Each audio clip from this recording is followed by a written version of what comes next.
நண்பரின் தங்கை திருமணத்துக்காக வந்த இடத்துல இப்படியா இளம் பெண்ணுடைய உயிர் போகணும்?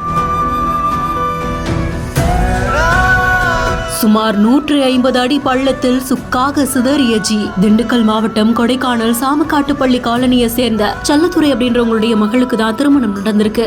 இவங்களுடைய மகனுடைய தோழியான 22 வயதான தீபிகா அப்படின்றவங்க நண்பருடைய தங்கை திருமணத்துக்கு வந்திருந்திருக்காங்க. திருமணம் முடிந்ததற்கு அப்புறமா தோட்டத்தை சுற்றி பார்க்கலாம்னு இருந்ததா கூறப்படுது. இந்த நிலையில தான் தார் வாகனத்துல போயிட்டு இருக்கும் பொழுது திடீர்னு கட்டுப்பாட்டை இழந்த வாகனம் சுமார் 150 அடி பள்ளத்துல பின்னோக்கியவாறு சென்று கவிழ்ந்து விபத்துக்குள்ளானதா கூறப்படுது. இந்த விபத்து குறித்து காவல்துறையினருக்கும் ராஜசேகருடைய குடும்பத்தினருக்கும் தெரிவிக்கப்பட்டிருந்திருக்கு. படுகாயமடைந்த ராஜசேகரை மீட்டு 108 ஆம்புலன்ஸின் மூலமா கொடைக்கானல் அரசு மருத்துவமனைக்கு சிகிச்சைக்காக அனுப்பி வைத்த நிலையில சம்பவ இடத்திலேயே உயிரிழந்த இளம் பெண்ணுடைய சடலம் டோலி மூலமா சாலை பகுதிக்கு கொண்டு வரப்பட்டதாகவும் கூறப்படுது. இந்த சம்பவம் அந்த பகுதியில பெரும் சோகத்தையும் ஏற்படுத்தியிருக்கு.